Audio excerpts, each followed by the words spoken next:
सो hey guys, welcome back. आज का problem बहुत ही सिंपल है। एक्चुअली मैं दूसरी बार रिकॉर्ड कर रहा हूँ, पहली बार में कोई ऑडियो नहीं है और आज ऑडियो देनी है। ठीक है, तो ये रहा प्रोग्राम। मैं दोबारा से शुरू करेंगे, कोई बात नहीं। ठीक है, तो प्रोग्राम कुछ इस तरह से। ये एक मैजिकल आइलैंड पे कोई गीक जाता है, वहाँ पे उसे स्मर्फ नाम का एक मैजिकल क्रिएशन मिलता है, एक स्पेशल क्रिएशन मिलता है। और ये कुछ चीज़ नोटिस करता है कि मतलब वो 3 कलर के होता है, रेड, ग्रीन और ब्लू। और ये एक दूसरे में ट्रांसफॉर्मेशन करते हैं, मतलब सपोज रेड और ग्रीन मिल जाते हैं और वो ब्लू बनाते हैं। RGB ये सीक्वेंस है इनका। और लास्ट में कंस्ट्रेंट बस यही गिवन है कि सपोज रेड है, ग्रीन है और ब्लू है, तो रेड ग्रीन के साथ वो बनाएगा, क्या बोलते हैं, ट्रांसफॉर्मेशन करेगा। ग्रीन ब्लू के साथ करेगा और रेड ब्लू के साथ करेगा। आई गेस ये गिवन है। RGB, यस, ये इनका ट्रांसलेशन पैटर्न है। तो इस तरह से इनका ट्रांसलेशन होता है। तो यहाँ पे सेम एग्जाम्पल ऐसे गिवन है कि सपोज यहाँ पे 5 यहाँ पे स्मर्फ्स हैं। ये n जो है नंबर ऑफ स्मर्फ्स है इस आइलैंड पे। और ये हालांकि कैरेक्टर होना चाहिए था क्योंकि सिंगल है, बट कोई ये स्ट्रिंग है। तो ये उनका वैल्यू है, मतलब कौन सा स्मर्फ है। पहला स्मर्फ रेड है, दूसरा ग्रीन है, तीसरा ब्लू है, चौथा वापस रेड है और पांचवा ब्लू है। ये कुछ इस तरह से काम कर रहा है। यहाँ पे n की वैल्यू है 5। तो पहला है रेड, ग्रीन, ब्लू और बाकी है रेड और ब्लू। तो इनका ट्रांसफॉर्मेशन कुछ ऐसा होगा। रेड और ग्रीन का ट्रांसफॉर्मेशन जब होगा तो वो बनेगा जो बच रखा है, आर और ग्रीन, मतलब रेड और ग्रीन के अलावा जो है वो है ब्लू। तो यहाँ पे ब्लू और रेड के अलावा जो होता है वो है ग्रीन। ब्लू यहाँ पे अकेला है तो इनका कोई ट्रांसफॉर्मेशन नहीं होगा। और एक और कंस्ट्रेंट यहाँ पे गिवन है जो कि मैंने शायद नोट किया कि सेम जो स्मर्फ्स हैं वो एक दूसरे में ट्रांसफॉर्मेशन नहीं कर सकते। ये भी यहीं पर गिवन है कंस्ट्रेंट में। When two Smurfs of different color meet with other, they got converted into Smurf of the third color। मतलब दो अलग अलग कलर के मिलके ही तीसरा बना सकते हैं। तो यहाँ पे ये जो हमारे पास बच रहे हैं ब्लू और ग्रीन, ये दोबारा अपना ट्रांसफॉर्मेशन करेंगे और बनाएंगे रेड, क्योंकि रेड बचता है ब्लू और ग्रीन के अलावा। फिर यहाँ पे वापस से ब्लू बच रहा है। अब ये रेड और ब्लू बनाएंगे ग्रीन लास्ट में। तो ये लास्ट में एक बच रहा है। ठीक है, यहाँ पर रेड कितना था, एक था। ग्रीन नहीं, रेड एक नहीं था एक्चुअली। रेड हमारे पास 2 थे, ग्रीन एक था और ब्लू 2 थे। कुछ इस तरीके से था ये। यहाँ पे एक इवन है और एक ऑड है। मैं बस एक पैटर्न बता रहा हूँ। ठीक है, तो हम यहाँ पे सबसे पहले क्या करेंगे, सबसे पहले हम यहाँ पे एक लूप चलाएंगे कि जितने हमारे पास नंबर ऑफ स्मर्फ्स हैं उतने बार एक लूप चलेगा, ये काउंट करने के लिए कि कौन से कलर का स्मर्फ हमारे पास कितने हैं। ठीक है, मैं सिंपली बता रहा हूँ। आई होप ये आपको समझ में आ रहा है क्योंकि आज का प्रोग्राम ऑलरेडी बहुत सिंपल। तो थोड़ा बॉयलर प्लेट कोड बनाता हूँ मैं इसका। फॉर लूप स्टार्ट किया मैंने।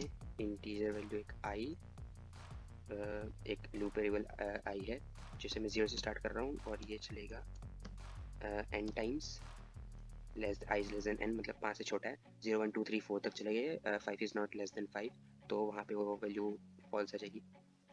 ठीक है, तो इंक्रीमेंट कर दिया। अब मैं लूप के अंदर आता हूँ और यहाँ पे मुझे चेक करना है बस कि कौन सा कलर का स्मर्फ कितने हैं। मतलब सपोज रेड कितने हैं, ग्रीन कितने हैं और ब्लू कितने हैं। मैं थोड़ा साइज बढ़ा देता हूँ यहाँ टेक्स्ट का। नहीं, एक्चुअली ये मैक्स है। ठीक है, तो उसके लिए मैं सिंपल कंडीशन लगाऊंगा इफ़ की। अब यहाँ पे अगर ये कैरेक्टर होता तो डायरेक्टली हम इसे मैच कर लेते, पर यहाँ पे स्ट्रिंग है, जैसे कि यहाँ पे एग्जाम्पल में गिवन है। ये स्ट्रिंग वेरिएबल में है तो इसे कन्वर्ट करना तो हमें आता ही है बेसिक एकदम। डॉट कैरेट 0 लगा देंगे।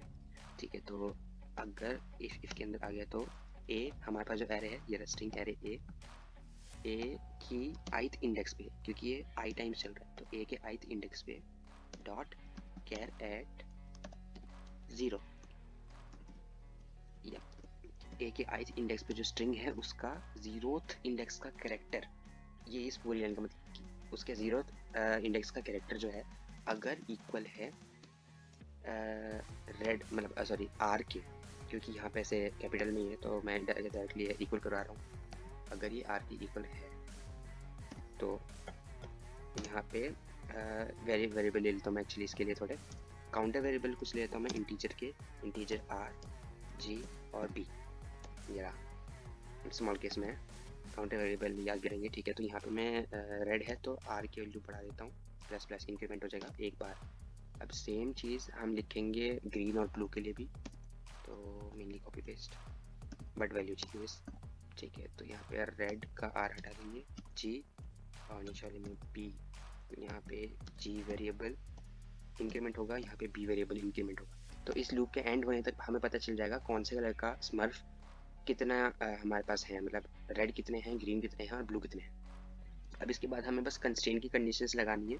सबसे पहली कंडीशन तो हम ऐसे लगाएंगे कि क्या मतलब सपोज जैसे n की वैल्यू अगर 5 है तो क्या r g b इनमें से कोई सा भी वैल्यू n के अगर इक्वल है, या फिर ये एक तरीका है सोचने का, या फिर दूसरा तरीका है कि या फिर इनमें से कोई भी दो वैल्यूज जो हैं वो जीरो के इक्वल है। अगर वो जीरो के इक्वल है तो ये जो लास्ट में तीसरी वैल्यू बच रही है ये ऑलरेडी n की इक्वल होगी, या फिर हम डायरेक्टली चेक करेंगे कि इनमें से कोई भी एक वैल्यू n के इक्वल है, तो मतलब ये दोनों जीरो होंगी। सपोज अगर ये 5 है तो हमारे पास ग्रीन और ब्लू स्मर्फ तो है ही नहीं, या फिर सपोज मेरे पास ग्रीन 5 स्मर्फ है तो रेड और ब्लू स्मर्फ होंगे नहीं हमारे पास। तो ये बस एक कंडीशन है कि अगर ऐसा है तो हम रिटर्न कर देंगे n वैल्यू को खुद, क्योंकि हमें जो कंस्ट्रेंट गिवन था अगर वो स्मर्फ सेम कलर के हैं तो वो ट्रांसफॉर्मेशन नहीं करेंगे। तो सपोज रेड मेरे पास 5 है, ग्रीन है 0 और ब्लू भी है 0, तो इनमें से ये रहे R 5, इनमें से एक का भी ट्रांसफॉर्मेशन नहीं होगा, ये ऐसे कैसे रहेंगे,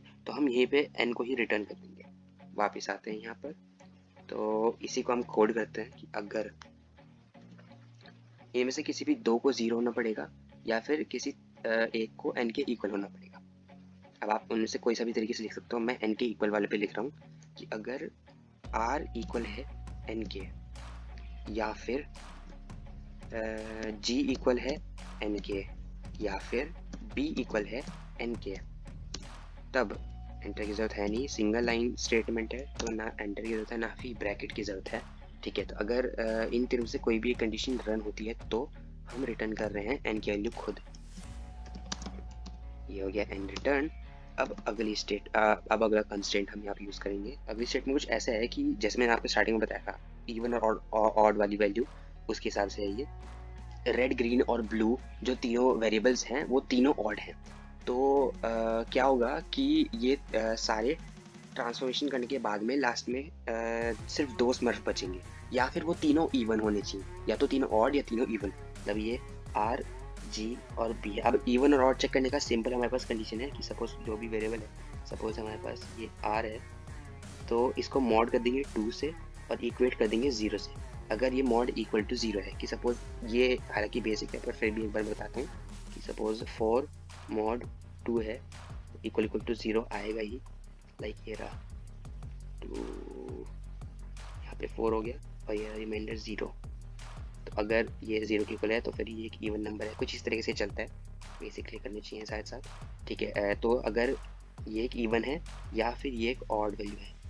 अब यहाँ पे ये तीनों इवन होने चाहिए या फिर तीनों ऑड होने चाहिए।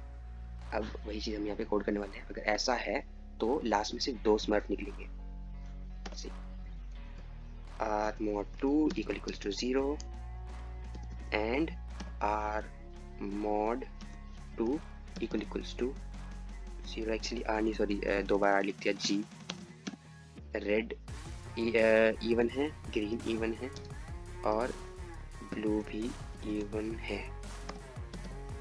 ये होगी इवन की कंडीशन। मैं ब्रैकेट के अंदर डालता हूँ क्योंकि अब हम एक और की कंडीशन भी डालेंगे, या तो ये सब इवन है या फिर सब और है, मतलब सॉरी ऑड है, तो ये और की कंडीशन में आएगा। और अब आगे सेम कंडीशन को कॉपी करते हैं। अब यहाँ पे अगर ऑड होगा तो वैल्यू आएगी 1 लास्ट में। माइनर चेंजेस हैं तो इसलिए कॉपी करके मैं माइनर चेंजेस कर रहा हूँ इसमें। ये रहा R G और B, तीनों की वैल्यू चेक कर लेगा, या तो वो सब इवन है या तो सब ऑड है। तो यहाँ पे रिटर्न करने वाला है 2 को। ठीक है, और अगर इनमें से कोई भी केस नहीं है तो लास्ट में मतलब सब ट्रांसफॉर्मेशन हो चुके हैं और आखिरी में सिर्फ एक बच रहा है, जैसे हमारे पास पहले एग्जांपल में है, कुछ इस तरीके से। अब यहाँ पे क्या है, लास्ट में हम कर देंगे रिटर्न 1 और ये हमारा हो गया कोड खत्म। ठीक है, तो अब हम इसको कंपाइल करने वाले हैं, देखते हैं अगर कोई माइनर इश्यू कहीं रह गया है। अब यहाँ पे इसकी वैल्यू एक बार एक्चुअली 0 से इनिशियलाइज करना भी भूल गया था मैं। मेरे को लग रहा है यहाँ पे मॉड मैंने 2 बार लिख दिया है, ये इशू हो सकता है, दोनों बार ही है, 2 है गलत। एक्चुअली यहाँ पे एल्स की जरूरत नहीं है, मैं भी हटा दिया है। सो ठीक है, कोई इशू नहीं है, वैसे आना नहीं चाहता बट ओके। मैं इससे पहले एक बार सबमिट कर चुका हूँ, जैसे कि मैंने बताया वो वीडियो ख़राब हो गई। ठीक है, तो सबमिट हो गया है और ये सारे टेस्ट केस पास हो जाएंगे बहुत ही जल्दी। ये रहा सेकेंड अटेम्प्ट है, 2 का सोल्यूशन है, 0.19 टोटल टाइम हो गया। चलो अब मिलता है अगली वीडियो में।